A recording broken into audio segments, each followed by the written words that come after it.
It's going to be a crazy night Thursday night in Cleveland. Cleveland Browns looking to secure a playoff berth in front of their home crowd. The New York Jets trying to play out the string. Feisty defense. Going to be a good one. Crossover Wednesday with the Thursday night game. Jeff Lloyd, John Butchko from Locked On Jets. Everybody stick around. You are Locked On Browns, your daily Cleveland Browns podcast. Part of the Locked On Podcast Network. Your team every day.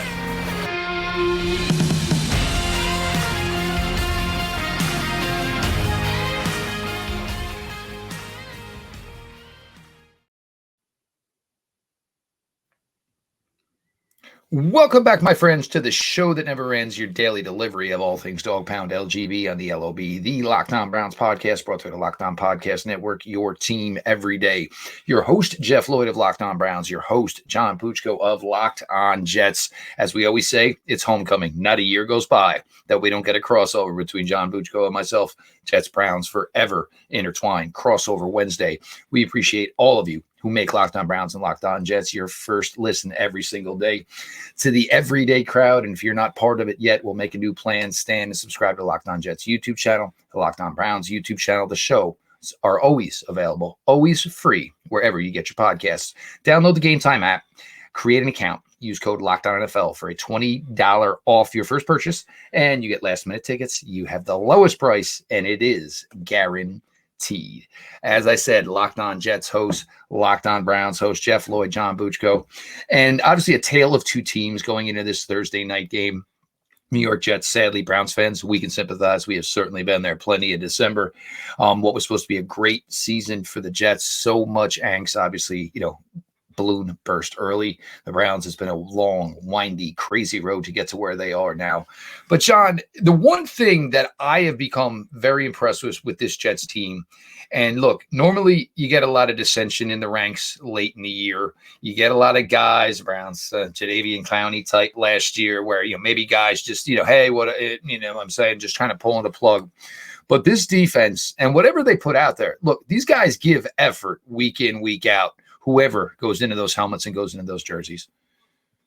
Yeah, you're absolutely right. This is a good defense. This is a top 10 defense. A wasted defense, sadly. It really is, and that's what's different. You mentioned Browns fans can sympathize. Jets fans are used to having a disappointing season. They've had good defenses in bad years before. Rex Ryan always ran a good defense. They had some decent defenses under Todd Bowles and Greg Williams. I don't think they really ever had a defense like this, though. I mean, they're whenever they've been a bad team, it's maybe like a middle of the pack defense. But this is like a top 10 defense, borderline top 5. Maybe not as good as what you guys have in Cleveland. It's also a complete unit. I think the safeties are a little shaky, but outside of that, lots of good players, a very deep defensive line group led by Quinn and Williams.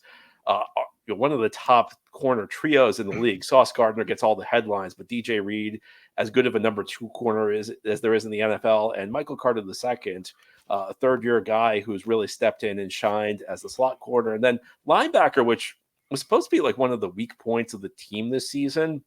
They, of course, have the veteran C.J. Mosley, who's always very solid, but he's kind of having a rejuvenation season. He's been good for the Jets the last couple of years. 2021, 2022, I don't think he was quite the player he was in Baltimore. This year, he's kind of channeled that guy who was the perennial Pro Bowler with the Ravens. And Quincy Williams has been a breakout player, a real sideline to sideline kind of guy, hits hard. Last couple of years, he's had big games, he's had big moments, but he's a guy who's played out of control. And sometimes him playing out of control led him to make a big hit for like a 3-yard loss, but he was also as prone to running himself out of plays. This year, he's figured out how to channel his aggression more, and he's just making big plays. He's not making as many mistakes. The difference is the offense. I mean, the offense, I've seen a lot of bad Jets offenses. I'm not sure I've ever seen one quite that struggled to this extent, where, they go, I think it was like something like 8 games without scoring more than 1 touchdown on offense in a game. I mean, it's unbelievable because this has been, this is a team that, despite their record, the record's okay. It's 6-9. It's not good, but it's not awful. this is a team that had, heading into last weekend against the second worst point differential in the conference.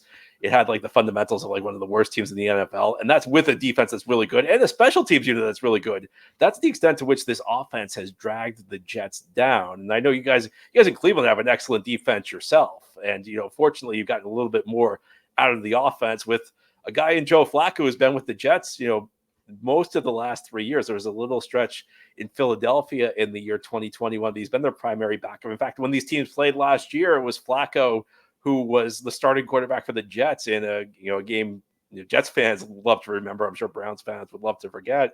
I mean, how about this Joe Flacco rejuvenation in Cleveland, Jeff? This has been by far a crazy season. And this is the thing, and obviously the Locked On Browns everydayers know.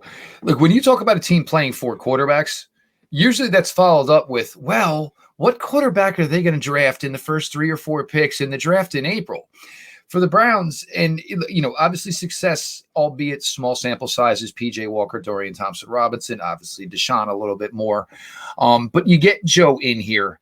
And the thing with Joe, and, again, the everydayers know, and John and I were talking, I am a huge Kevin Stefanski guy. I have never had an issue with Coach. I think the biggest thing I like is the culture has changed. He is a man of his word. He speaks, and there's not this constant rhetoric. Coach tells you what you need to know, and, he's not going to go any further. It's not trying to play games in the media. But this team has never been able to get vertical with any regular sustainability. And you look at Joe, 6'6", 240. This is what Joe has always been. He's been a good vertical thrower. His time with obviously the Ravens here. And this is now opened up. And now you're looking at film, and look, Deshaun was able to get vertical a little bit, not consistently as Joe has through this 4-game stretch. But it's one thing that always felt like the Browns were playing arena league ball on the offensive side of the ball. They just couldn't attack every part of it. But now you're seeing it with Marquise Goodwin. Amari Cooper last week needed 15 yards to become the first Cleveland Browns wide receiver ever to have back-to-back 1,000-yard seasons. Obviously, that was not the record that was on Amari Cooper's mind. Amari Cooper went for 265 and broke the Cleveland Browns single-game receiving record. So this is just something that we're not familiar with. But it's really bought like a B12 shot into this team. Yes, winning will do it, of course, going 3-1, winning 3 in a row. But the fact that they have this guy in here now who becomes the 4th QB. So, I mean, the Browns have a Mount Rushmore of QBs for just this season, for God's sakes. But Joe comes in here, and it's not like he's a guy who never had a chance and he's playing well. It's not like it's the rookie DTR. You getting all this and him playing well now, but you're also getting a guy who knows where this team is headed, has been there before. Obviously I'll say that asterisk wise, of course, Browns presumed, obviously, hopefully to go to the playoffs here. But you get this guy to come in, play this well. And the fact that, he is ready for a playoff run. He is somebody now that all of a sudden these guys can lean on, can go to, and you get a lot out of it. It's really, really been a great run here for a guy that's going to be 39 in the beginning of January, playing at a Thursday night game. May not be the best idea, but the Browns are going to have to take what they can get. Browns, Jets, Thursday night. Of course, everybody, no, it's not Peacock this time. It's Prime this time. Look, if you guys are confused as I am, I get it. But also, if you need to check it out, there's still plenty of great seats available. Check out the Gametime app. We got a little bit more from Gametime coming as well. Jeff Lloyd, John Butchko. We're going to get into some of the big matchups here, and there's a couple that I'm going to like, and I'm sure there's a couple John's looking for as well. Your latest Locked On Browns continues.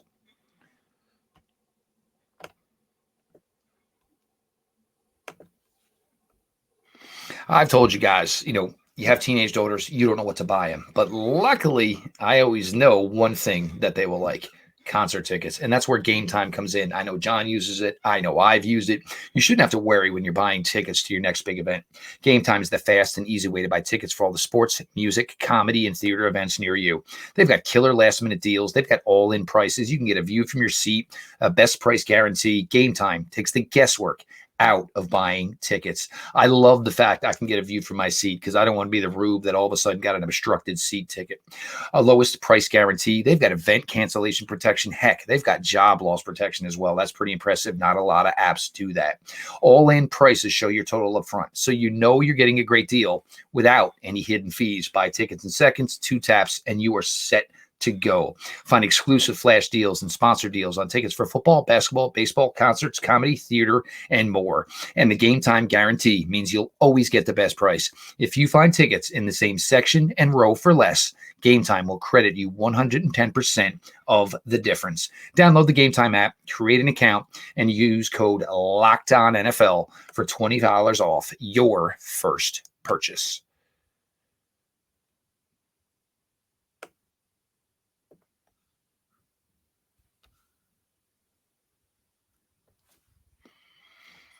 We continue on here. Jeff Lloyd, John Butchko, crossover Wednesday on the Locked On Podcast Network. Locked On Jets, Locked On Browns, kicking off Thursday night football on Prime. Make sure you check your apps. I know you guys are getting a little hooey with it. I'm getting with it that way. I know John's getting it that way. But John, we get to the biggest matchups here, and this is, the Cleveland Browns. One of the things that this team has always been spoken about well of over the 4 years during the Kevin Stefanski regime has been their offensive line. But obviously a lot of nicks this year for the Cleveland Browns. Not a lot of teams are going in to December, 2 games to go, trying to get a playoff spot and playing their 4th and their 5th offensive tackles. There's been movement. Joel Bitonio's missed a little bit of time. Their center, Ethan Posic's missed a little bit of time. They do have that inner core of Wyatt Teller, Ethan Posic, Joel Bitonio. Jerron Christian came in out of nowhere, a Bill Callahan disciple. He has done a really good job on the left side. William Hudson, he is a very good run blocker. Up and down as a pass blocker. I think the Browns always envisioned him as a swing tackle, but now all of a sudden pressed into a little bit more duty here. And now that this team is throwing the ball, and it's almost become the point for the Browns where they kind of just looked at the run game and said, if it's not working, we're not even going to bother, which led to what went on in Houston. Of course, not having your kicker certainly led to throwing the ball more often as well Sunday in Houston. But I look at that front D line, and it's very rare that, the success the Browns have had this year, I can look at somebody else's defensive line and say, ooh, they got some guys, they got some dudes. And that is the case for the Jets here. Jermaine Johnson stepping up here in his 2nd year. Obviously, we all know about Quinnen Williams. You mentioned Mosley, obviously Quincy Williams behind. It's a really, really solid front 7 for this team right now. And the Browns, ideally, you want to lean on your inner offensive line because that is maybe your best part. But it takes a guy, if not 2, if not 3, to control Mr. Quinnen Williams. Yeah, absolutely. And, you may look at the stats, you compare it to what he did last year. The numbers aren't quite there, but I got to tell you, on a play-to-play basis, he looks every bit as good. I think part of it's other guys are stepping up. You mentioned at the defensive end position, Jermaine Johnson is having a big second season. And, Jeff, last year the Jets had 4 guys they picked in the top 40. One was Garrett Wilson, who was the offensive rookie of the year. A lot of Browns fans probably familiar with him because, of course, he played his college ball at Ohio State. One was Sauce Gardner, the defensive rookie of the year. He played at Cincinnati. The third was Breece Hall, who was a running back who may well have been on his way to winning the offensive rookie of the year over Garrett Wilson. They did not gotten injured. Jermaine Johnson was the 4th guy they picked. And I actually thought for a rookie he did decently, but he kind of paled in comparison because these other guys were making an impact immediately. He was more of a rotational guy who made a splash play every week or two. This year, he's really picked it up, and it's really been since week 4. The first 3 weeks, he got off to kind of a slow start. In fact, I'll be honest with you, I was wondering a little bit, are they not going to get a big contribution? He's really developed. They also have Bryce Huff, who, on a pass rush to pass rush basis, if you look statistically efficiency wise, one of the most productive pass rushers in the NFL. A guy who I don't think the Jets coaching staff has played enough the last 2 years. I think they viewed him, they kind of pigeonholed him in a pure pass rush role where he's only going to come in on that long downs and distances where the other team's going to throw the ball. They've started to play him more consistently, and the results are still very good. And John Franklin Meyer is a good kind of hybrid guy. Mostly plays defensive end, but he's a bigger guy. He's more of what you think of as he's more the size of like a defensive tackle in a 4-3 type defense, but he plays a lot of the defensive end in Robert Saleh's system. And you're absolutely right, Jeff. And there's a lot of talk in the Jets fan base. Oh, they should have brought Joe Flacco back. Well, last year, Joe Flacco really struggled. And a big part of the reason was the offensive line was not good enough. Flacco, I think, got to a point where he didn't trust the protection enough, and he was going straight to his checkdowns.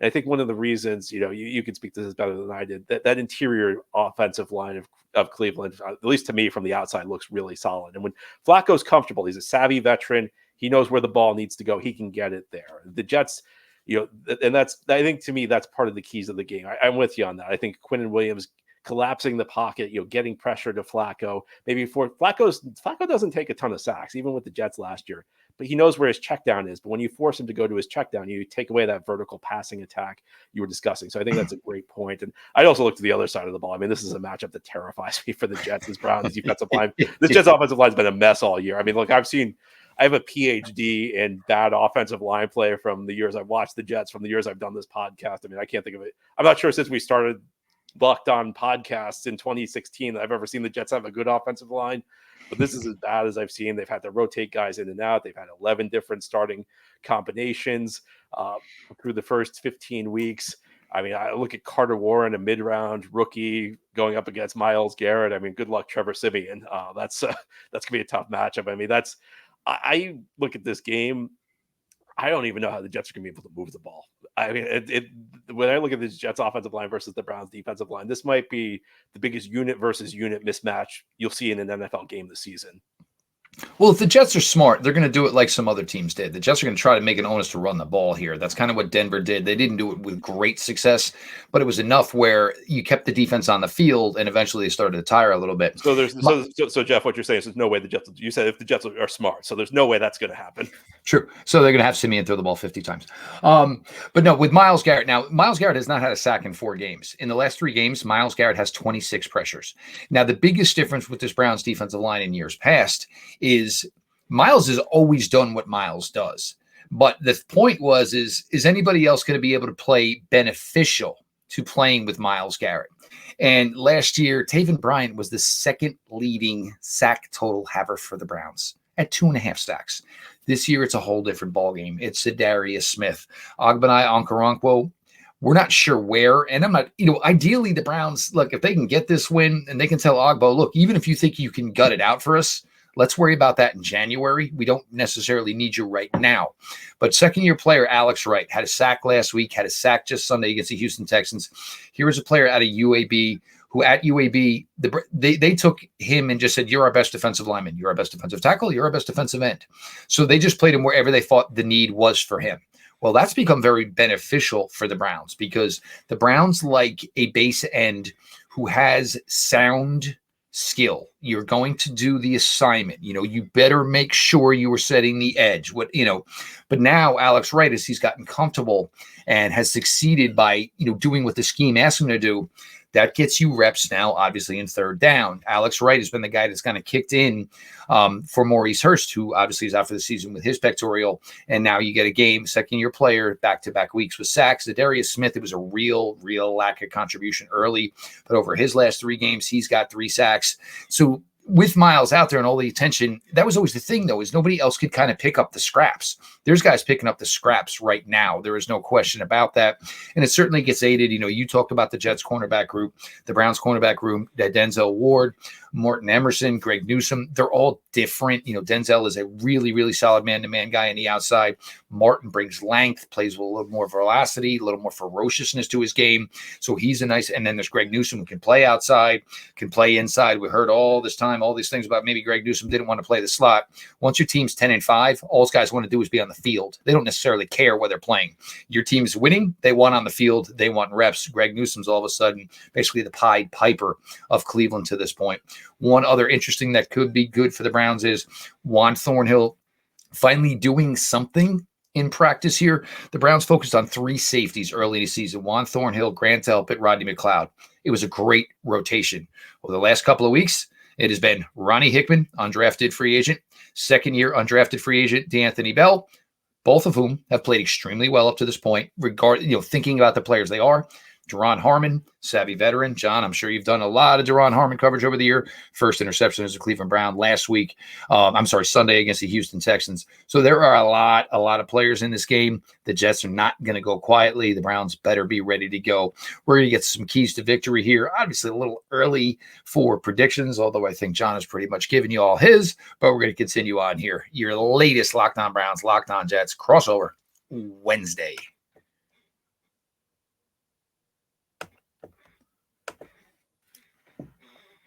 PrizePicks is the largest daily fantasy sports platform in North America. We are the easiest and most exciting way to play DFS. It's just you against the numbers. Instead of battling thousands of other players, including pros and sharks, you pick more than or less than on a 2 to 6 player stat projection, and you can watch the winnings roll in. If you want to play alongside some of PrizePicks' favorite players like rapper Meek Mill and comedian Andrew Schultz, you can now find community plays under the promos tab of the app to view entries from some of the biggest names in the PrizePicks community each and every week. PrizePicks even offers a reboot policy so that your entries stay in play even if one of your players gets injured. For football and basketball games, if you have a player who exits the game in the first half and does not return in the second, that player is rebooted. PrizePicks is the only daily fantasy sports platform with injury insurance. Players and stats. Look, I'll give you my PrizePicks lineup. We actually hit on it really well last week. We actually hit on 5 of 5 last week. So I will give you your Browns PrizePicks lineup later on in the week. But you can go to prizepicks.com/LockedOnNFL. Use code LockedOnNFL for a first deposit match up to $100. Again, go to prizepicks.com/LockedOnNFL. Use code LockedOnNFL for a first deposit match up to $100.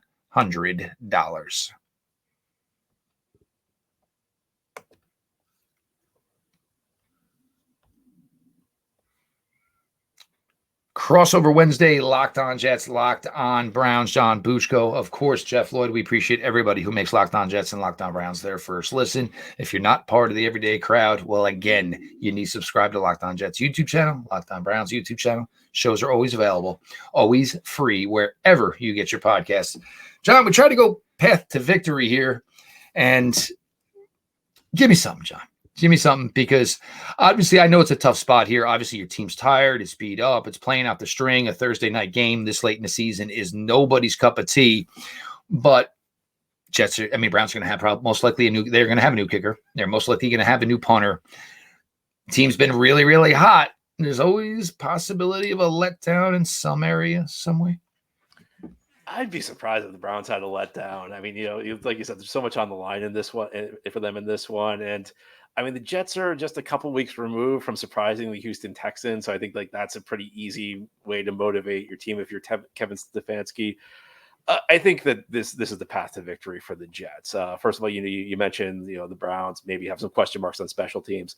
Jets special teams have been really good all year long, and we all know if the game is close, sometimes it comes down to a kick here or there. The Jets won as badly as the Jets handled the second half against Washington. I mean, they blew a 20-point lead. They were on the verge of losing the game. They won it because Greg Zuerlein hit a 54-yard field goal. He's been excellent all season. Thomas Morstead, their punter, has been really good. The Jets have had an excellent special teams unit. And again, this goes back to how bad their offense is, because I've already praised the defense. On the other side of the ball, a lot of it comes down to making Joe Flacco uncomfortable. And Flacco's not a guy that makes a ton of mistakes. But I think if the Jets are going to win, this is going to have to be an ugly football game. It's going to have to be a game that's, maybe neither team reaches 10. Maybe it's like a 9-6 kind of game. It's going to have to be a field goal battle. And the one thing, again, we saw last year with Flacco is when he's not comfortable with his protection, he's going to check it down. He's not going to make a dumb mistake. He's not going to make a dumb throw. He actually is pretty good at avoiding sacks for a guy who doesn't have mobility. But even if you get him uncomfortable, sometimes he just starts predetermining the checkdowns. And I think that's something the Jets will try and get him back to. I think the Jets will need a non-defensive score in this game. Whether it's a touchdown, whether that's the defense, I just mentioned maybe it's a 9-6 game, but maybe it's the defense, getting a turnover deep in Browns territory that sets up a field goal. I think the Jets also may need to maybe steal a possession at some point in this game. Maybe it's a fake punt. They tried one a couple weeks ago against Miami. It didn't work, but maybe a surprise onside kick.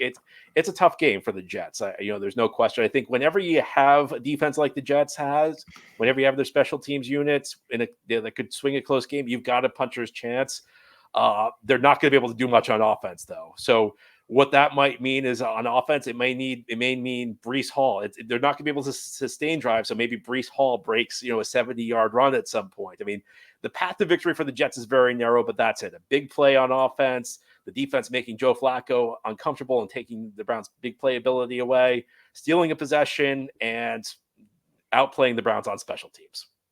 Well, and to your point, look, the Cleveland Browns just gave up a kickoff return for a touchdown Sunday against the Houston Texans. They are most likely going to have a different kicker. They're most likely going to have a different punter. You got to worry about they're not going to have the whole week to practice. You got to worry about the snap, whole exchange. Obviously, if I'm the Jets, I'm definitely saying, hey, I am going balls to the wall as far as trying to block kicks. I am going, that is something that probably should be an onus for them because, even a shaky snap, you have a punter, his name is Hack, but they try to pronounce it as Hawk. And but if my last name is Hack, I would want to pronounce this Hawk as well. The Browns, look, you know who you are now. You have your identity, whether you're talking maybe low 40s at kickoff, maybe at worst, high 30s Thursday night. The weather looks pretty favorable for a Thursday night game in late December in Cleveland, Ohio for both teams. Obviously, neither team would really be that affected if it was colder or a little windier. Both teams obviously familiar with those things. But for the Browns, the one thing I kind of need to see, and I would feel better if I could see, is just a little bit of a semblance of a run game. Had 2 rushing touchdowns Sunday against Houston, but they ran for 1.8 point yards per carry. This is a team that throughout the entire Kevin Stefanski regime here, that was always the calling card, was obviously this team ran the ball, ran it well. And, everybody, we miss Nick Chubb. Well, look, Nick Chubb is a great, great player. Nick Chubb is also not God. Sometimes if guys are not making blocks and you're a team that likes to run the wide zone and your tackles are not making blocks, it's really, really difficult to pick up positive yards. So this team's got to try some semblance, switch it up, maybe runs. They love their trap play action pass. Well, we don't run a lot of traps. So maybe we start running a trap or two just to see how it works out and see if it had a little more flow. I do think the Browns will be ready for the pass rush. And now that they can get vertical down the field, now maybe you can start throwing a little, slip screens action, Elijah Moore, somebody else, because now obviously the Jets have seen a lot of tape where the Browns can get vertical. So if the pass rush is going to come, there is one way to combat it. You don't necessarily have the time for the long developing routes down the field. And, you go to your screen game a little bit more and you try those things. And this is always the games that make me nervous because a team that comes in with basically nothing to lose, and that is what the New York Jets, they come into this game with nothing to lose. So like you said, all right, Browns win. I'm saying Jets win the toss. Browns have to receive, and why not start with an opening kickoff onside kickoff? Why not? What do you got to lose? And obviously for Saleh, everybody else, it seems that Woody Johnson has said, look, everybody's coming back anyway. So you're not teetering on, if we lose by too much, does this mean my job? So just go out there, just give the best, showing you can, which is obviously a really, really difficult spot for a Browns team, because as much as I say this about the Browns each and every week, what do you do? What do you scout? Because this is a team that started this quarterback, that quarterback, this quarterback, that quarterback. Obviously, for Joe, now you have 4 games. Trevor Siemian, you got 1 week to go on. So, I mean, it's a really, really, going to be an interesting one. Obviously, the place is going to be packed. Browns are calling for a whiteout as the Browns are going to wear their throwback jerseys one more time. So we're going to see, hopefully the Jets wear the old school ones, wear the old school green ones. Jets, it's a nice looking. See, John knows, I know, wear those jerseys. 100%. Yeah, but for John Butchko, obviously, John's doing a fantastic job. Look, the assignment is what you're given. You don't get to control the assignment, and obviously that's always the most difficult part. And for the fans who are here every day with us, through good or obviously through bad, this time of year, it means more to us. Everybody starts to reflect this time of year, and we're very, very fortunate for what we get to do to work for this network, and certainly to have each and every one of you who are big time supporters of Locked On Jets. Make sure you subscribe to Locked On Jets YouTube channel, Locked On Browns as well. Again, make sure you subscribe to Locked On Browns YouTube channel. We just, it's tough to, you get to this point and nothing, and I continue this, and I will say this for all the time, nothing in the world goes faster than the NFL season. The fact that we are talking game 16, week 17, and we are basically about 9-10 days away from the NFL regular season being over just absolutely blows my mind. But as always, we appreciate all of you who come here for us. This has been your daily delivery of all things Dog Pound. LGB on ELOB. Let's go Browns. And for you Jets fans, let's go Jets.